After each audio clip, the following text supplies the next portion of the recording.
প্ৰতিবেদন আমি আগবঢ়াই থাকিব তাৰ পূৰ্বে খবৰ অপাৰেশ্যন সিন্দুৰক লৈ ডিজিএমৰ সংবাদ পেল বায়ুসেনা নৌসেনাৰ শীৰ্ষ বিষয়াৰ সংবাদ পেল পোনপটীয়া সম্প্ৰচাৰ আগবঢ়াম যুদ্ধবিৰতিত আমেৰিকাৰ কোনো অৱদান নাই সেই সন্দৰ্ভতে সংবাদ পেল আমি ইয়া পোনপটীয়া সম্প্ৰচাৰত সেই সংবাদ পেল আপোনালোকক দেখুৱাইছো ইয়া ডিজিএমৰ সংবাদ পেল অপাৰেশ্যন সিন্দুৰক লৈ বায়ুসেনা নৌসেনাৰ শীৰ্ষ বিষয়াৰ এই সংবাদ পেল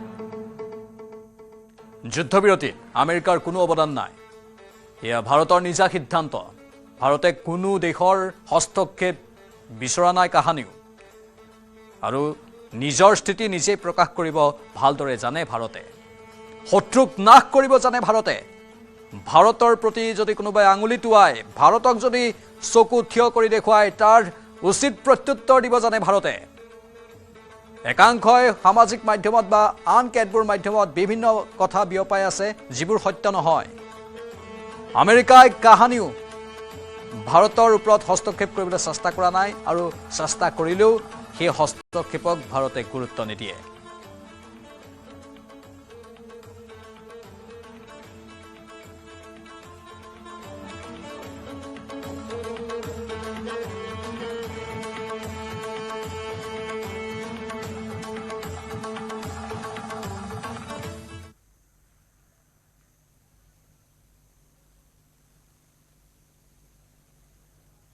Good evening, ladies and gentlemen.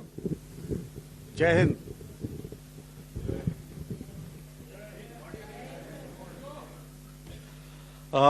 Welcome to this special press conference on Operation Sindur.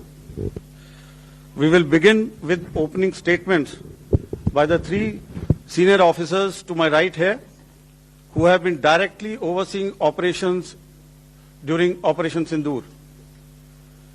We have Lieutenant General Rajiv Ghai, Director General Military Operations, who will cover the aspects related to land domain. Air Marshal A.K. Bharti, to his right, Director General Air Operations, will provide insights on the air domain. And to my right is Vice Admiral A.N. Pramod, Director General Naval Operations, who will cover aspects on maritime domain. Following their briefings, we will move on to the question answer session. I now request the DGMO to commence the opening brief. Thank you, Sandeep. A very good evening to all of you, ladies and gentlemen. You are all by now familiar with the brutality and the dastardly manner in which 26 innocent lives were prematurely terminated at Pahalgam on the 22nd of April. When you combine those horrific scenes and the pain of the families that the nation witnessed with numerous other recent terrorist strikes on our armed forces and defenseless civilians, we knew that the time had arrived to make yet another compelling statement of our resolve as a nation. Operation Sindur was conceptualized with a clear military aim to punish the perpetrators and planners of terror and to destroy their terror infrastructure. What I do not state here, of course, is the often stated determination of India and its intolerance to terror. It set into motion a very diligent and microscopic scarring of the terror landscape across the borders and the identification of terror camps and training sites. The locations that emerged were numerous, but as we deliberated more, we realized that some of these terror hubs were now bereft of any presence and had preemptively been vacated, fearing retribution from us. There was also a term of reference and our own binding, self-imposed restriction to target only terrorists and thus prevent collateral damage. There were 9 camps that you are now all familiar with, which were confirmed by our various intelligence agencies to be inhabited. Some of these were in POJK, while there were others that were located in the Punjab province in Pakistan. Nefarious places such as Muridke, the hub center of the Lashkar-e-Taiba, has over the years bred infamous characters such as Ajmal Kasab and the likes of David Headley. What followed was a careful scrutiny of each of these sinister locations, their layout, configuration, even the type of construction in each structure, and the terrain obtained around these. This was with an obvious intent to deduce and identify the exact vector that was required for their neutralization, as also the eyes in the sky that we would send up to ensure that we brought back evidence that we had indeed targeted what we set out to. The precise images of these engagements on that fateful and historical night have already been showcased during the first press statement on the 7th of May that was helmed by our Foreign Secretary. I have no doubt in my mind that we achieved total surprise, and those strikes across those 9 terror hubs left more than 100 terrorists killed, including high-value targets such as Yusuf Azhar, Abdul Malik Rauf, and Mudassir Ahmed, that were involved in the hijack of IC-814 and the Pulwama blast. The line of control was also violated soon after by Pakistan, and the erratic and rattled response of our enemy was apparent from the number of civilians, inhabited villages, and religious sites such as Gurudwaras that were unfortunately hit by them, leading to a sad loss of lives. The Indian Air Force played a major part in these strikes by engaging some of these camps, and the Indian Navy provided wherewithal in terms of precision munitions. The Indian Air Force obviously had their assets up in the sky, and I will here request Air Marshal Bharti, the Director General of Air Operations, to detail for you the methodology that the men in blue. Good evening, ladies and gentlemen. It indeed is a difficult time that we have to come here like this and brief you. We could have done without this, but we had no choice. As the DGMO has detailed, the event was precipitated by the dastardly act at Pahalgaon. The sequence of events have already been detailed. We carefully selected the targets, and out of the 9 selected targets, the target systems that were given to the Indian Air Force were the notorious training camps at Bhavalpur and Muridke, these being further from the international boundary. Through critical target system analysis, we analyzed what was to be done to annihilate these targets and plan to engage these targets with precision air-to-surface guided munitions so as to avoid collateral damage. The modalities of planning process I will not go through at this instant. However, what I would like to show you is the results that we achieved through our targeted air strikes. Could I have the second slide, please?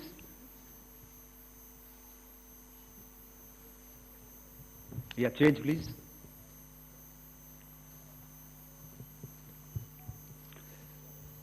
Okay. This is what the terror infra at Muridke looks like.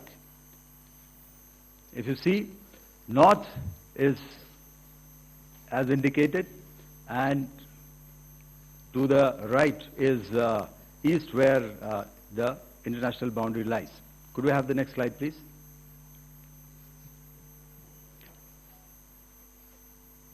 Orientating. Just go back to one slide. Okay. Please have a look at this red building. The series of buildings out here, and this empty ground. Next. If you relate, the empty ground is here, and you see this is the first weapon that is impacting. This is the impact point number 1 on Muridke training camp with our precision guided weapons on early morning 7th. Next, please. Keep your eyes glued for the second weapon coming in and the second impact on the selected target point. Next slide, please.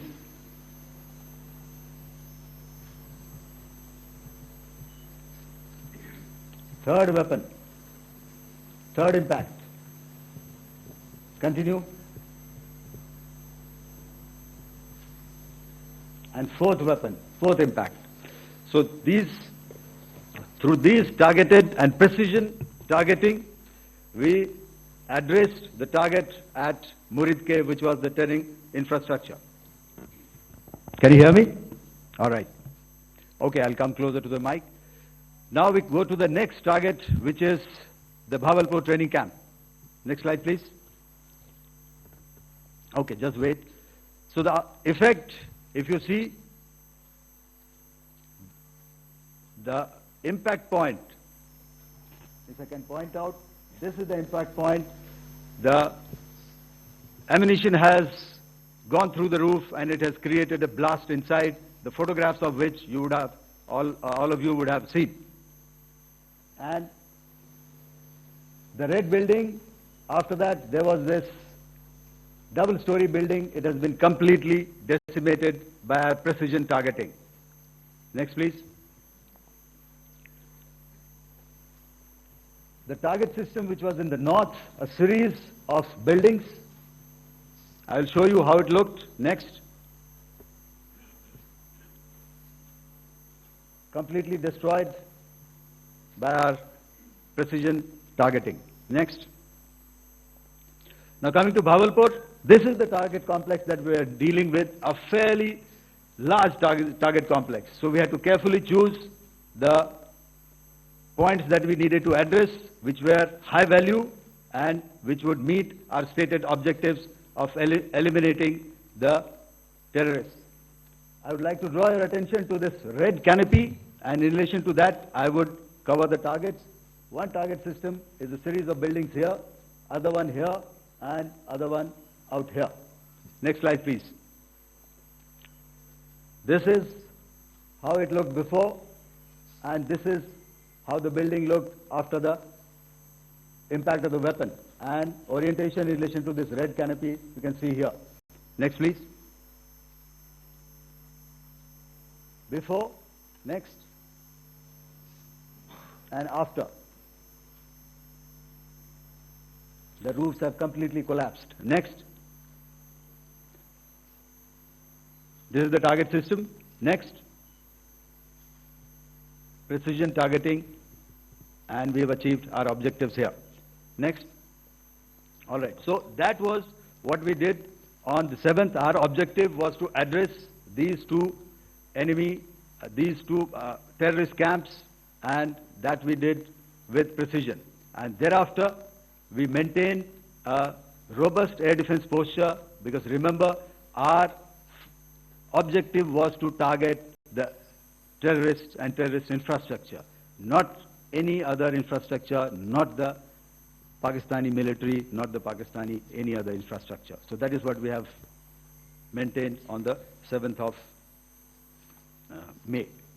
However, what we saw in the evening of 7th of May, we were saturated with a raid of Pakistani unmanned aerial vehicles and small drones. And these came in waves in our civilian areas, over our military installations, and all of them were successfully intercepted. Few of them did manage to land. However, there was not much damage that they did. And we have our robust counter-US hard kill and soft kill systems, which did the job. However, the difference here was that we had targeted the terrorists. The adversary now has targeted our civilians and the military infrastructure. So it had to be responded to. So in a quick and calibrated response, that very night, we struck their radar installations at Lahore and close to Gujranwala, the LYT installation, to indicate to him that we are ready, yet we do not want to escalate. Our fight was with the terrorists and not with the Pakistani military establishment. Thank you.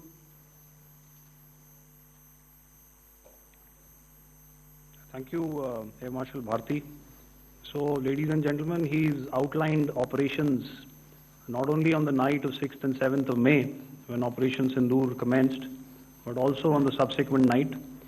Being well aware and familiar with the congenital and impulsive nature of our adversary, and even though we did attempt to reach out and communicate our compulsions to strike at the heart of terror to my counterpart in the immediate wake of Operation Sindur, the request was brusquely turned down,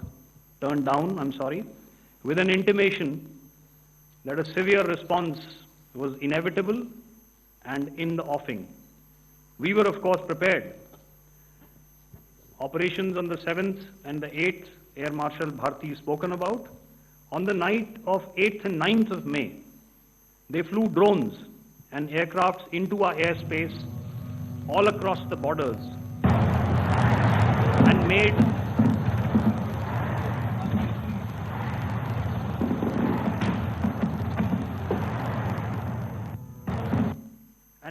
largely unsuccessful attempts to target numerous military infrastructure.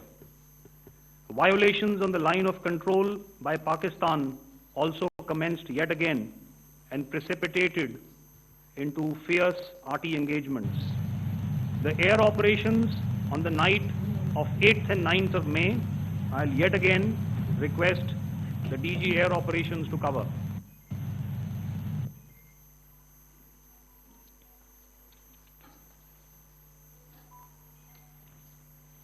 So I just covered what happened on the night of 7th and 8th.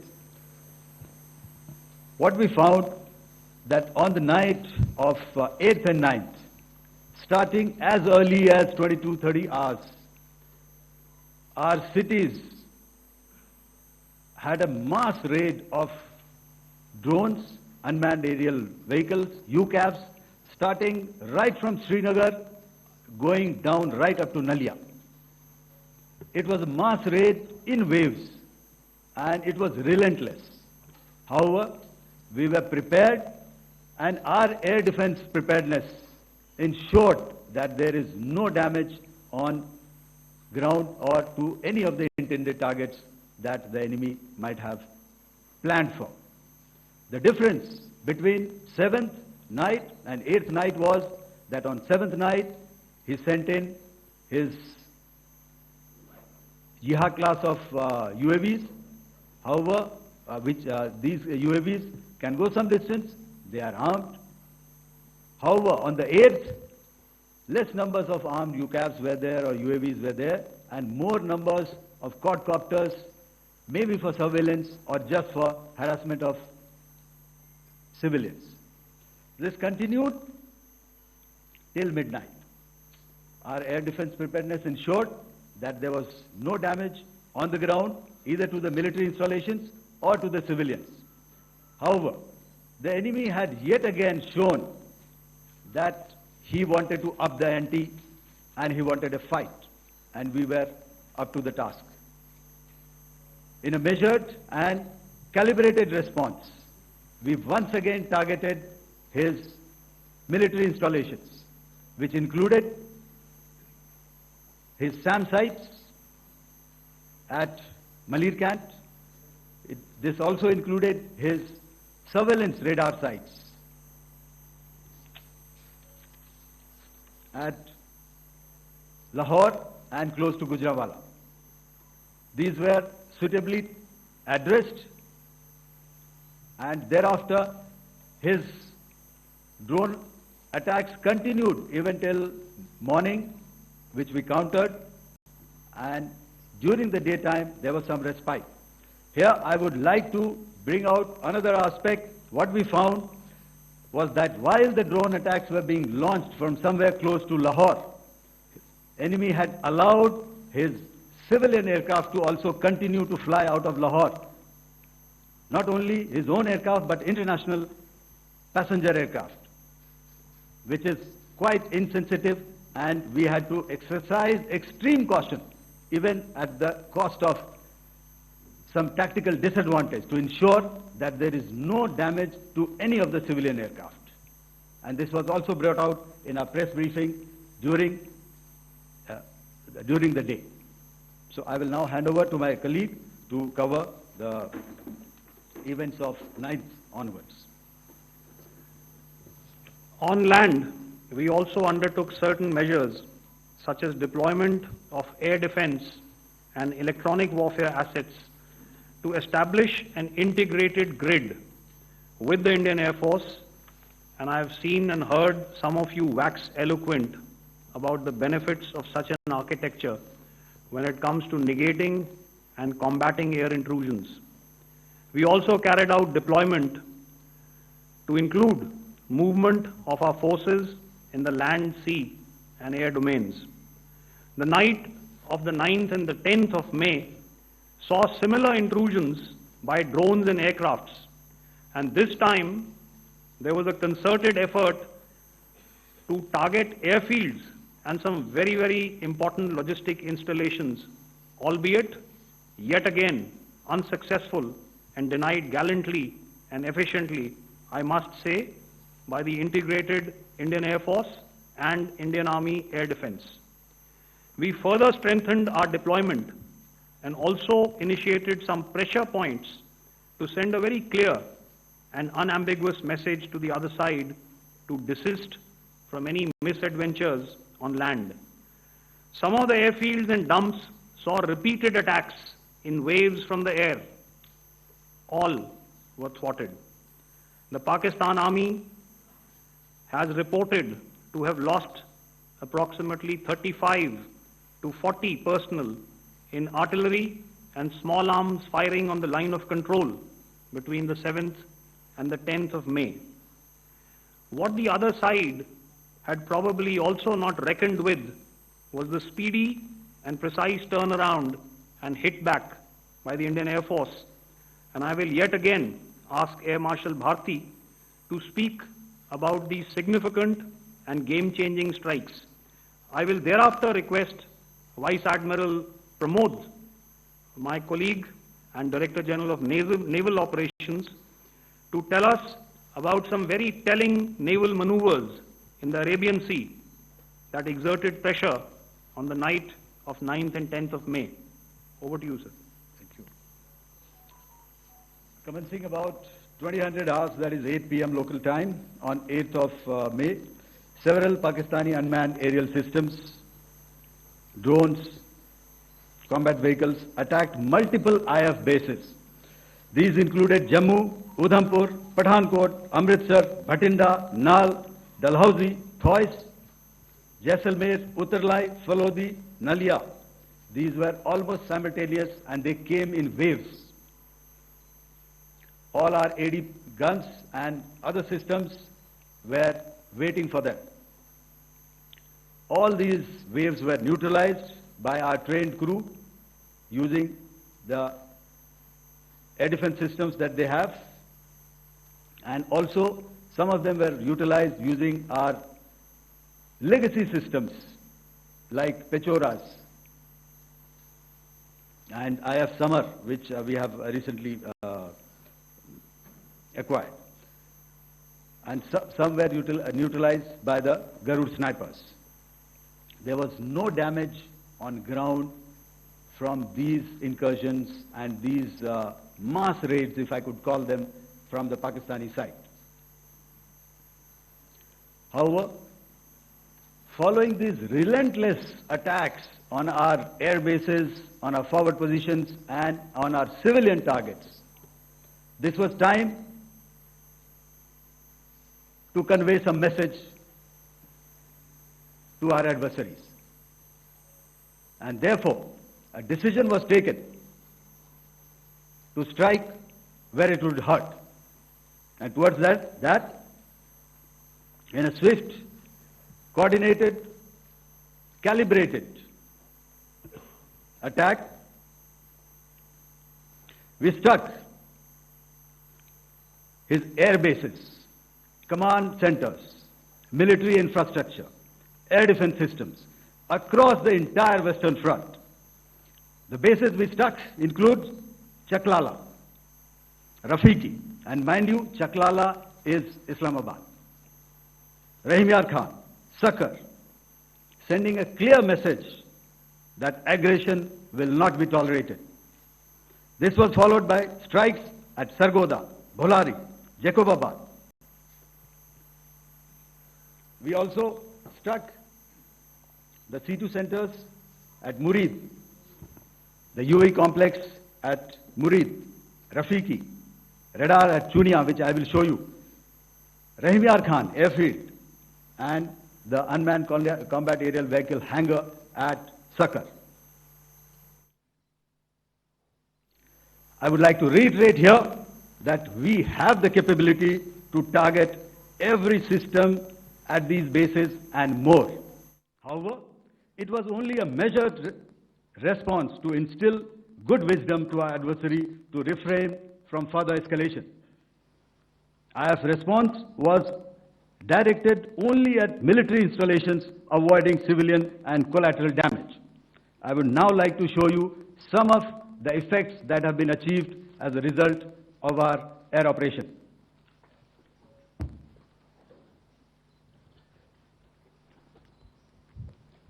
Here is the Pasrur air defense system, if you could see.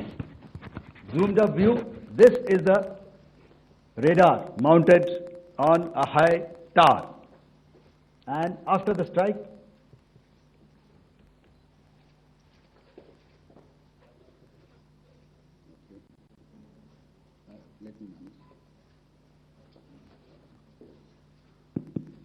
thank you. Can you hear me? Yeah, thank you. And after the strike, this is what has happened. This radar has been taken out, completely burnt. Next slide, please. The Chunia air defense radar, which was taken out on 7th and 8th, this is the radar site. A blown up photograph, once again, on a tower, not very clear, but what you see very clearly is the after effect after we have struck. The radar head has been completely decapitated. Next slide, please. Arifwala air defense radar. In this complex, you see how it looked before, blown up image, and after really blown up. Next. Now coming to Sargoda airfield. Remember, this is one of their important airfields wherein they have a lot of assets, F-16s, other assets which they keep getting, training institutes. And we have stuck this airfield. It is not, if you zoom in here, then one impact point here on the runway and second impact point of our weapon, precision weapon on the runway. And if you see this blown up, repairing going on. Same here. Next. Rahim Yar Khan. This is the area we have struck. A deep strike out here and one complex here. So this is how it looked before, and same you see a big crater, another crater here, and this complex, after strike, neutralized. Next. Chaklala airfield, Noor Khan, once again a major air base, a lot of their logistic assets out here. This was the chosen complex that we intended to strike and convey a message. Next slide, please. This is how it looked before, and this is how it looked after our strike. Next. Sakar. We chose the radar site at Sakar. This is the radar site, and after it was struck, this is the aftermath, completely burnt out. Next, please. Aircraft shelter. This is how it looked before the strike, and this is how it looked after the strike. The roof of the buildings completely caved in and burnt. Next. Bolari airfield, aircraft hangar. This is how it looked before, and this is how it looked after the precision strike. Next. Jacobabad, aircraft hangar, and this is how it looked after. Next. So what I'm trying to convey here, ladies and gentlemen, is to start with, our fight was neither with the Pakistani military nor with anybody else who's there on the other side. Our fight was with the terrorists.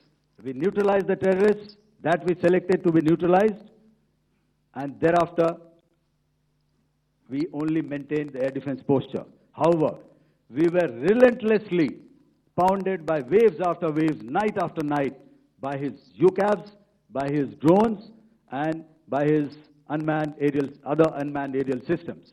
And that left us with no choice but to retaliate, and yet our retaliation was calibrated, it was graduated, and it was proportionate. Thank you.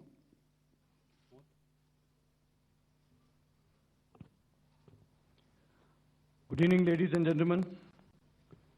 In the aftermath of the cowardly attacks on innocent tourists at Pahalgam in Jammu and Kashmir by Pakistani-sponsored terrorists on 22nd April, the Indian Navy's Carrier Battle Group, surface forces, submarines, and aviation assets were immediately deployed at sea with full combat readiness in concert with the Joint Operation Plan of the Indian Defence Forces.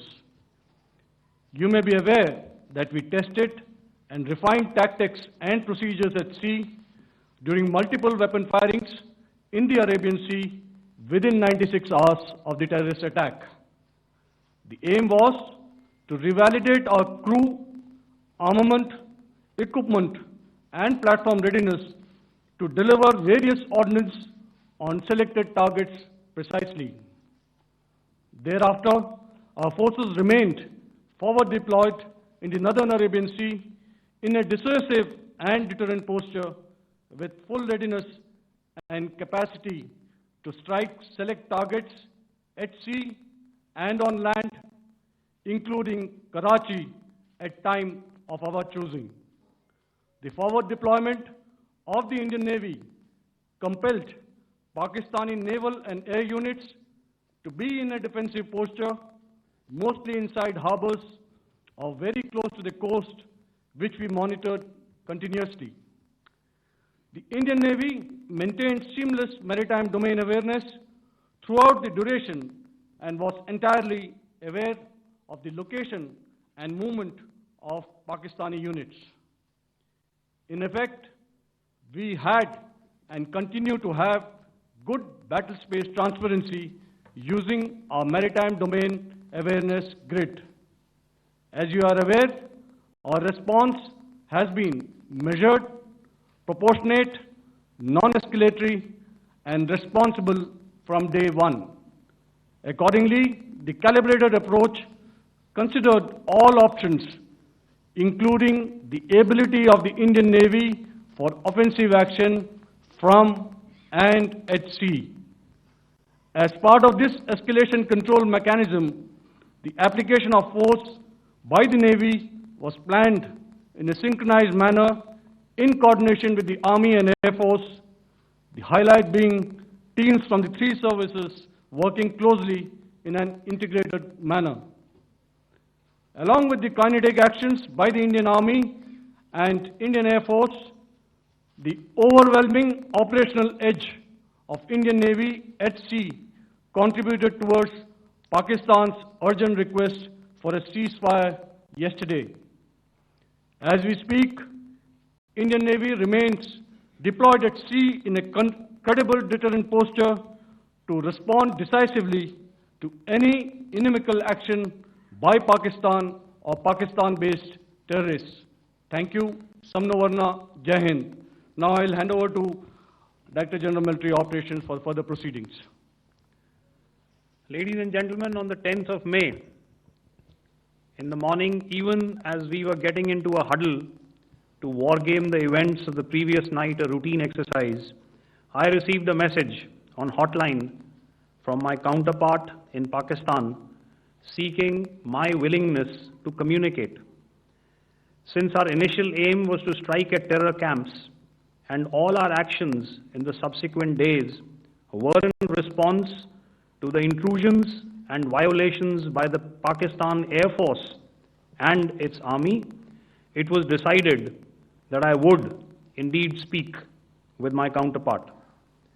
You are already aware, I've seen it being covered on national television, that my communication with the Pak DGMO was conducted at 15:35 hours yesterday and resulted in cessation of cross-border firing and air intrusions by either side with effect from 1700 hours, 10th of May, after he proposed that we cease hostilities.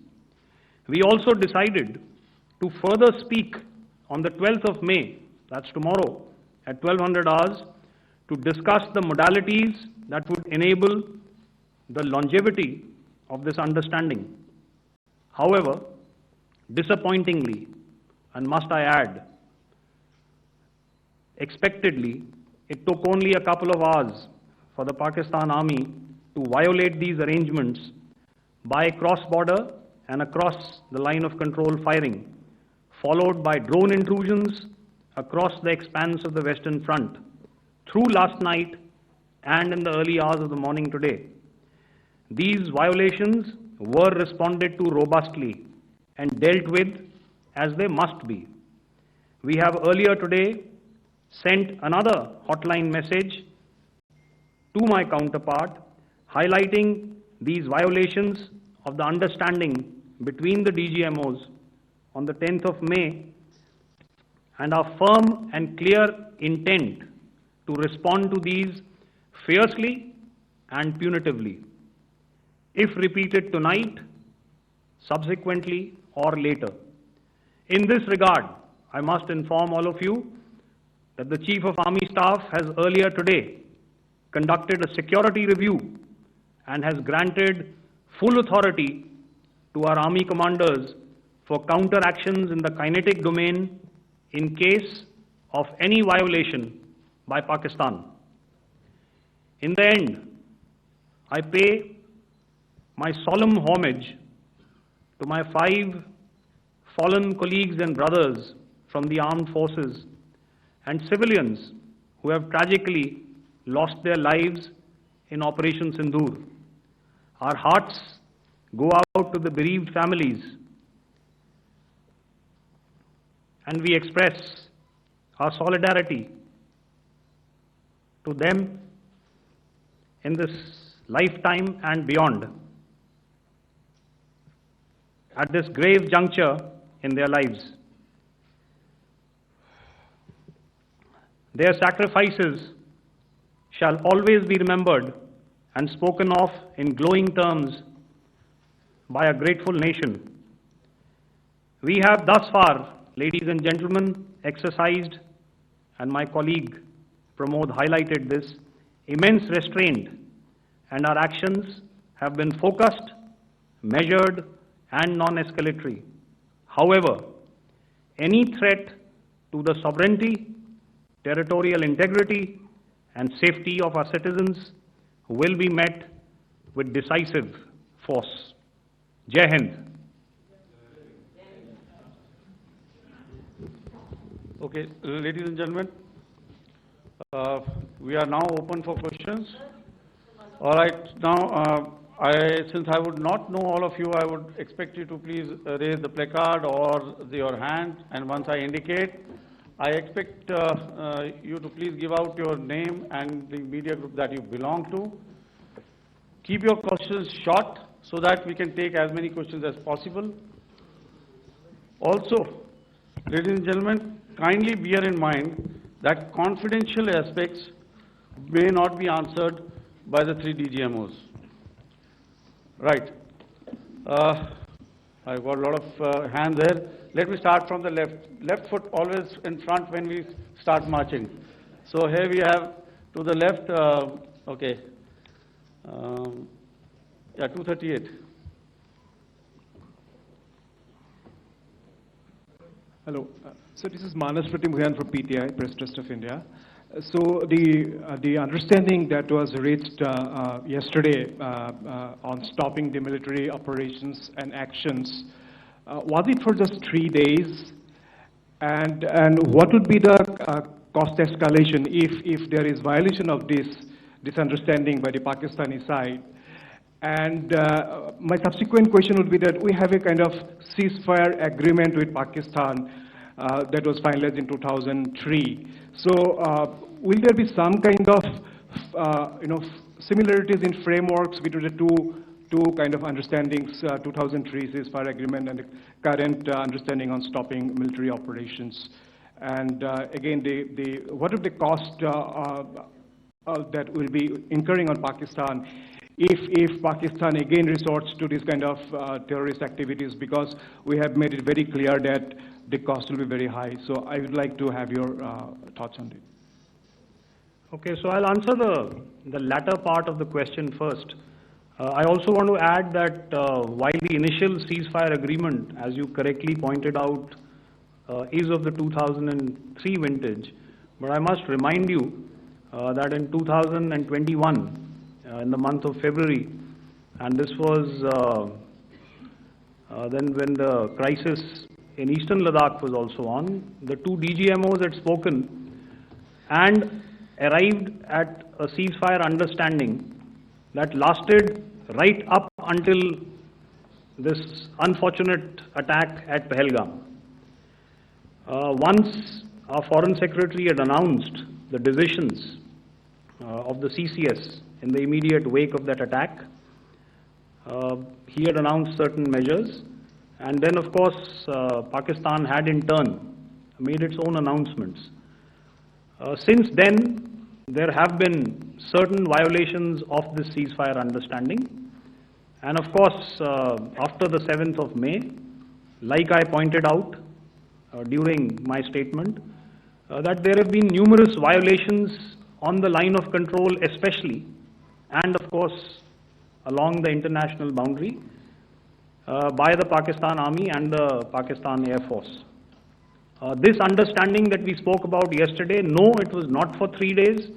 It was first to stop aggressive and hostile activities immediately, let that order and direction settle down for about 36 hours, and thereafter discuss modalities, like I said, to ensure its longevity. That is tomorrow, on the 12th of May. But unfortunately, we had a violation starting at approximately 1900 hours last night. And we've sent a communique, like I said, to the Pakistan Military Operations Directorate. And we will await as to what happens tonight. All right. The cost escalation, I'll leave it to your best imagination. I've already said that the response will be fierce and punitive. Now, the right foot forward. Yeah.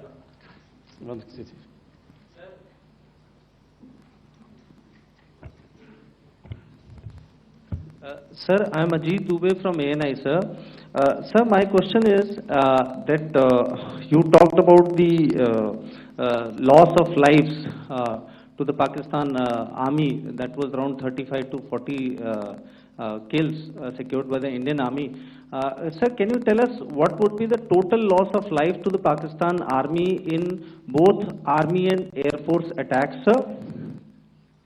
And how good was the performance of the BrahMos, Scalp and the S-400 during the operations?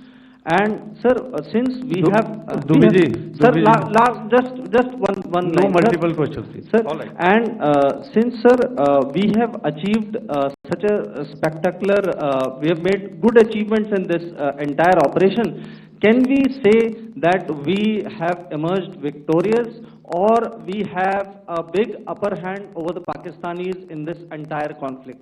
Thank you very much, sir. So I'll answer the question about the loss of lives on the other side. Of course, there are various means to ascertain that number. There is information from various agencies that come in.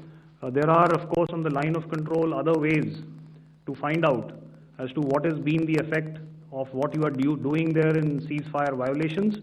So therefore, I mentioned 35 to 40 on the line of control, and please remember that once Operation Sindur was launched, the responses of the Pakistan Army were also on Indian Army or the Indian Armed Forces infrastructure.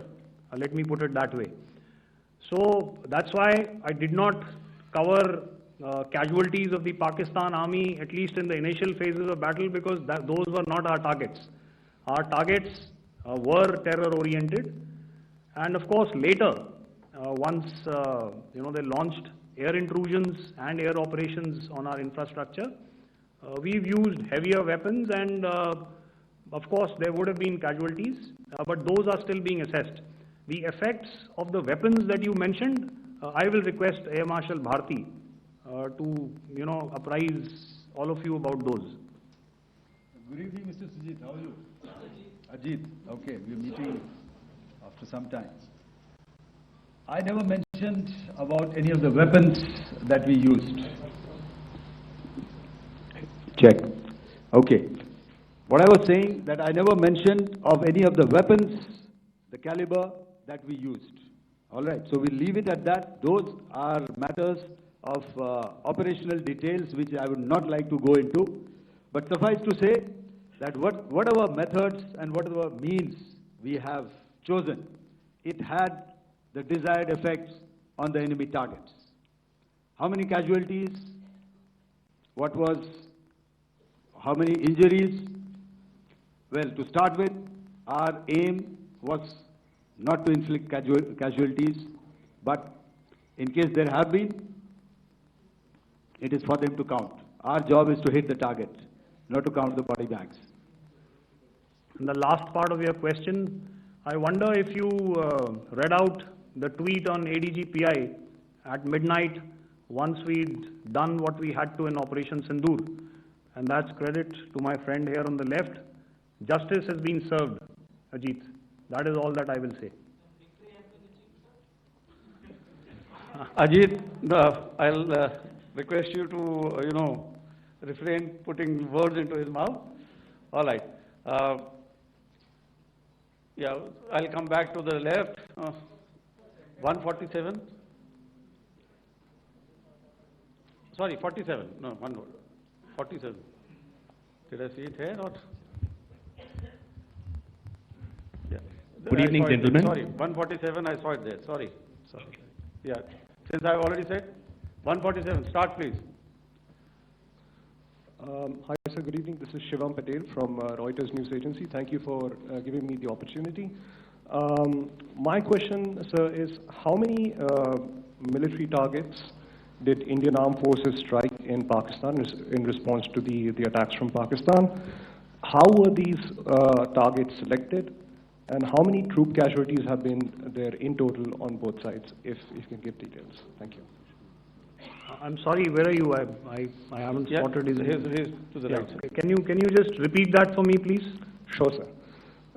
So my name is Shivam Patel. I'm from Reuters News Agency.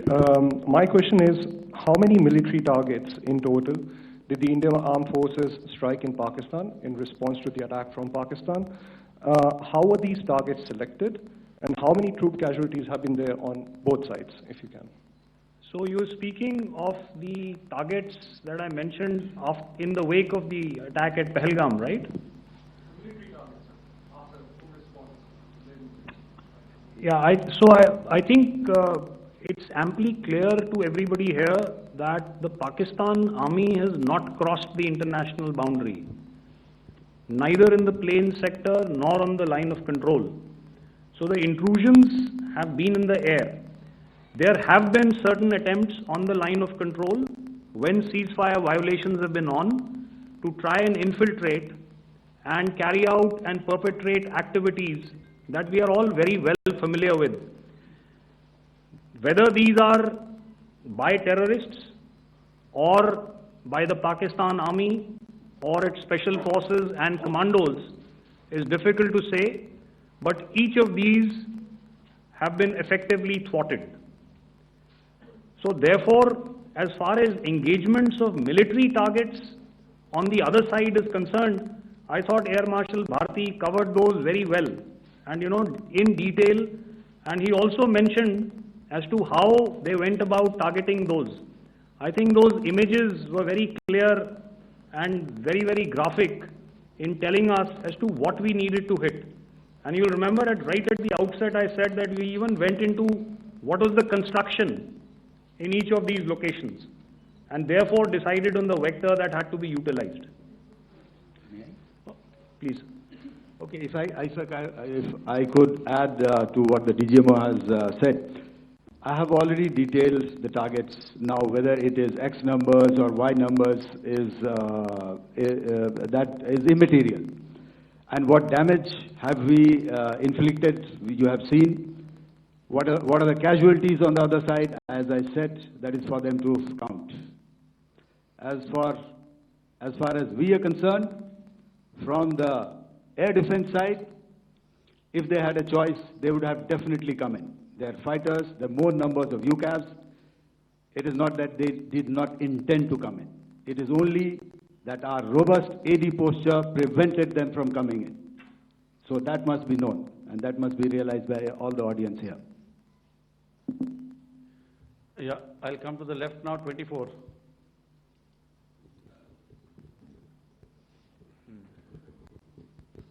Good evening, sir. This is Anvesh Rath from Z.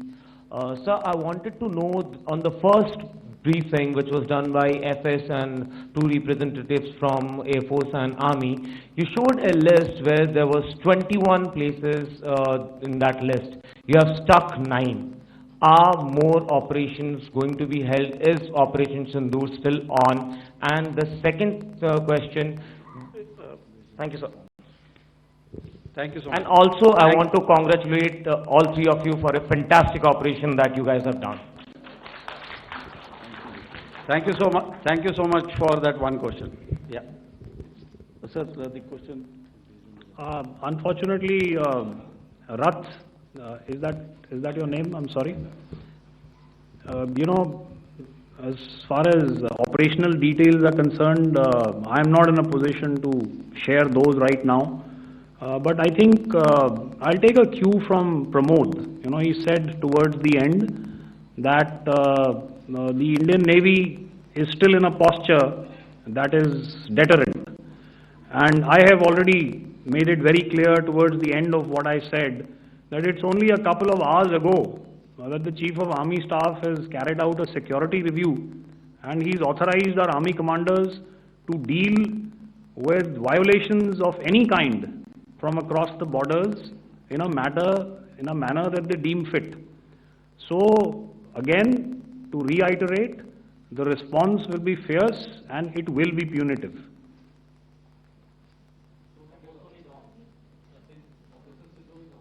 Yes. 163. I'll go back this side now. Yeah, 255. She said middle wale kya karenge, so 255. Oh, sorry. Good evening, sir. I'm Shailesh from National Defense. Please allow me, first of all, to pay my gratitude for protecting us Indians. Thank you very much. Sir, since the enemy has been talking about taking down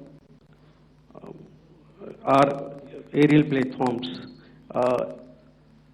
it would be deemed fit in case we can reveal that we have taken down their fighter jets. What could be the number? Though you said that they may be not good to reveal the platforms, but since this has come from various quarters in Pakistan, so I believe that we need to answer, in case if you can, sir, if you may allow. The question is for me? Yes, sir. Okay, and if I get it right, you want to know how many of their planes we have downed? Yes, sir. Yes, sir. All right. See, as I said, their planes were prevented from coming inside our border. All right. So we do not have the wreckage with us, but definitely we have downed a few planes. Numbers, we would not like to hazard a guess out here. Okay. I have the numbers, okay, and we are getting into the technical details of it to establish it. So I would not like to put a figure at this time, but definitely there are losses from their side which we have inflicted. Were they four generation plus, sir? No, see, you're putting words into my mouth. Why do you say fourth generation? Let us make it high tech. Thank you so much. All right. Yeah, 163.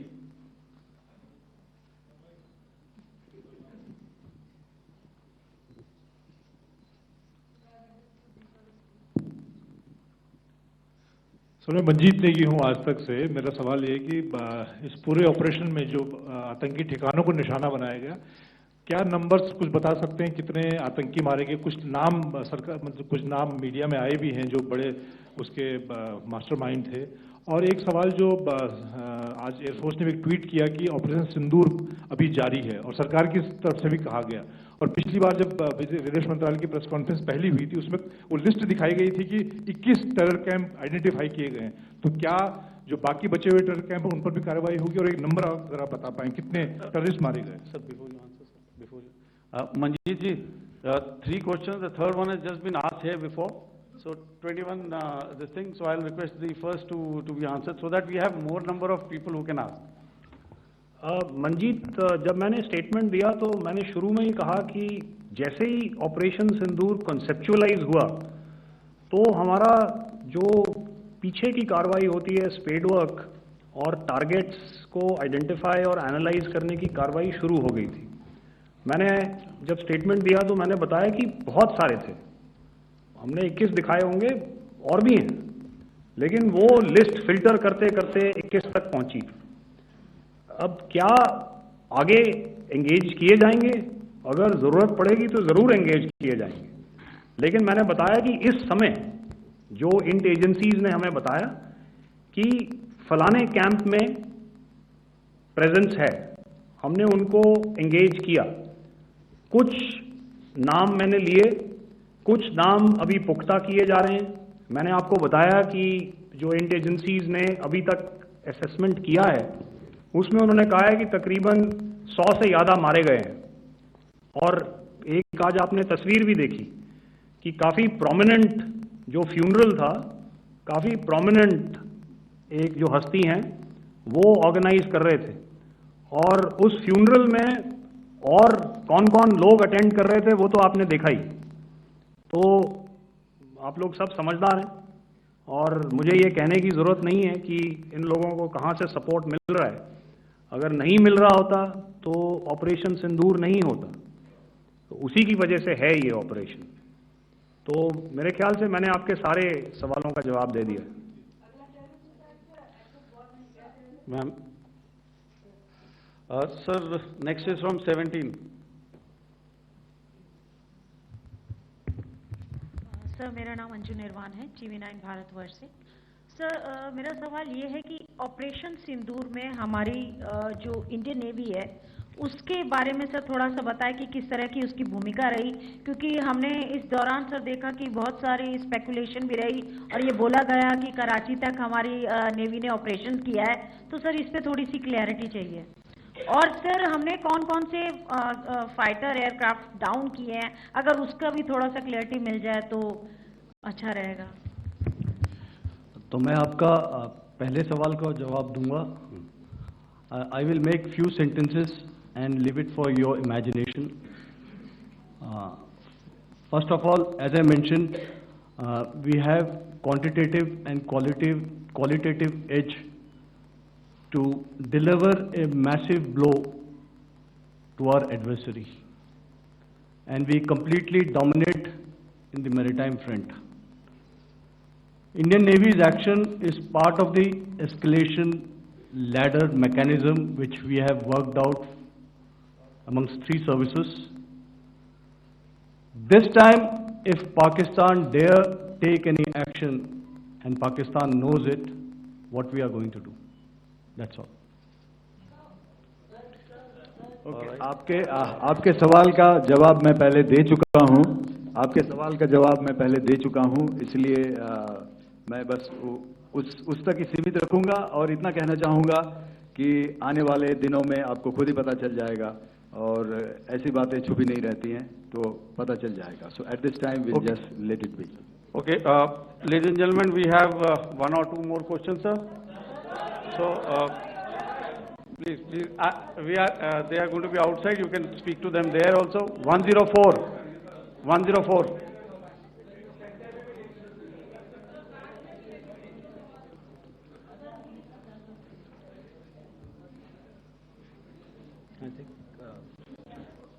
Yeah, ask sir. So Dinakar with the Hindu newspaper. Are you surprised that you got this question? No, sir. I'm waiting for this to look. Sir, can you give a number of assets we lost, because there's been a lot of speculation going on, international media writing a lot of things about our platforms, including Rafale. I mean, Pakistan claiming that Rafale has been downed, etc. Can you put that question to rest and clarify on that? I guess that question is for me. All right, I'm happy that you've asked this question. You know, we are in a combat scenario, and losses are a part of combat. The question that you must ask us, okay, and indeed that we must ask ourselves, you inclusive, is have we achieved our objectives? Have we achieved our objective of decimating that terrorist camp? And the answer is a thumping yes. And the results are for the whole world to see. As for the details, what could have been, how many numbers, which platform did we lose? You know, at this time, I would not like to comment on that, because we are still in a combat situation. And if I comment on anything, it will only be advantage adversary. So we don't want to give him any advantage at this stage. All I can say is that we have achieved our objectives that we selected, and all our pilots are back home. Thank you. Okay, hold, please don't, please be civil here. So we'll have 220 now. Hello sir, this is Anita Chaudhary sir from Swadesh newspaper. मेरा सवाल है, क्योंकि हमारे जो पहले जो action रहा वो आतंकवाद के खिलाफ रहा, तो आतंकवाद में अजहर मसूद की तरफ से एक बयान जारी किया गया था जिसमें उन्होंने कहा कि हम इसका बदला लेंगे और जहाज रुलाएंगे। तो क्या अगला, अगर खुदा न खास्ता अगला टेरर अटैक किसी भी तरह का होता है, तो क्या उसे एक्ट ऑफ वॉर में हमारी तरफ से लिया जाएगा और उसका क्या माकूल जवाब दिया जा सकता है? मेरा इसमें सिर्फ एक ही जवाब है आपके लिए कि हमने अपनी कार्रवाई करी। हमने उसके बाद मैंने अपने स्टेटमेंट में भी बताया कि ये कम्युनिकेट करने की कोशिश करी कि हमने इस तरीके से ये जो स्ट्राइक्स हैं वो क्यों की। लेकिन जो हमारा एडवर्सरी है उसने जैसे मुनासिब समझा वो कार्रवाई करी। तो आपने देखा कि ये जो एक्टिविटीज़ चल रही हैं 3-4 दिन से, ये कोई वॉर से कम नहीं है। नॉर्मल सर्कमस्टांसेस में एक दूसरे देश की एयरफोर्सेस हवा में नहीं उड़ती हैं और एक दूसरे के ऊपर स्ट्राइक्स नहीं करती हैं. हर रात इंट्रूजन्स नहीं होते हैं. लाइन ऑफ कंट्रोल पर सीज फायर वायोलेशंस, आपके एक साथी ने सवाल पूछा था शुरू में, एक सीज फायर अंडरस्टैंडिंग था, वो भी जा चुका है. उस सीज फायर अंडरस्टैंडिंग के जाते जो फायरिंग हो रही है लाइन ऑफ कंट्रोल में, उसमें घुसपैठ की कोशिश हो रही है. आमतौर पर ये घुसपैठ लाइन ऑफ कंट्रोल में टेररिस्ट करते हैं, लेकिन हमें इंफॉर्मेशन है कि हो सकता है ये पाकिस्तान आर्मी की टोलियां भी हों जो हमारे पोस्ट के ऊपर खामी पहुंचाने की कोशिश कर रही हैं. तो ये सारी एक्टिविटीज तो वॉर में शामिल हैं. तो ये कहना मुश्किल है कि आगे क्या होगा, वो स्पेक्यूलेटिव जोन में आ जाता है और मैं स्पेक्यूलेट नहीं करना चाहता हूं. हर एक सिचुएशन अलग होती है और उससे एक तरीके से डील किया जाता है. सर मैं एक सवाल इसका मैं जवाब देना चाहता हूं. एक मिनट. जो मिलिट्री होता है, our main job is to prevent war and maintain peace and stability. So it is not that our response is a graded response. That means अगर किसी ने किया तो उसको graded उसमें किया. जैसे terrorist action हुआ तो what we did is the terrorist action and we destroyed all the terrorist camps. उसके बाद आपने देखा कि उनने थोड़ा सा कोशिश किया तो हमारे एयरफोर्स और आर्मी ने क्या किया, तो मिलिट्री टारगेट्स हैं उनके ऊपर थोड़ा. So our aim is to maintain peace and tell our adversary that you do this and the response will be bloody. Okay. Now, as per the, please, we'll have 166 and 25, and after that, no more, please. Sir, this side. Ladies and gentlemen, please maintain. I request you to please be quiet. Jal Ghai? No. This side, sir. We have only two questions left. 166. Yeah, please ask. So I'm Rahul Singh from Hindustan Times, sir. So you were totally on top of the game in the kind of losses you've inflicted on the enemy. I mean, we saw the slides and everything. So it kind of comes across that you were batting it 99 and you decided to declare your innings. What are your thoughts on that, sir? And do you think, are you weighing the option of the Pakistan army using this time, buying this time of the so-called ceasefire or the understanding? And you talked about how they could not be trusted. So buying time to kind of build up their war reserves, getting stuff from their friends like Turkey or China, are we considering that possibility, sir? Look, see, the call came from the Pakistani side to speak about cessation of hostilities. What pauses mean during such conflicts is known to everybody. You know, I don't want to go into the pros and cons of how preparation for war is made. You know, that is a process in itself. But I think my senior colleague here, the DG Air Operations, spoke, or he alluded at least, you know, to what this operation was precisely and specifically meant for. And I think that's something that we achieved, you know, right at the outset. Had we had the option not to go further, we probably wouldn't have. But we've been compelled to be in this situation. And as you've seen, the armed forces of India, and you know, you've got the three Director Generals sitting here, we are always prepared to face. আৰু এই operation সিন্দুৰক লৈ ডিজিএমৰ সংবাদ পেলৰ পোনপটীয়া সম্প্ৰচাৰ আমি আগবঢ়ালো. বায়ুসেনা নৌসেনাৰ শীৰ্ষ বিষয়াই এই সংবাদ পেল দিলে সকলো কথা উল্লেখ কৰিছে, কেনেধৰণে এই অভিযান চলোৱা হৈছিল আৰু ভাৰতৰ শক্তি কেনেধৰণে প্ৰদৰ্শন কৰা হ'ল. সময় হৈছে এতিয়াৰ বাতৰিৰ পৰা বিদায় লোৱাৰ. নমস্কাৰ.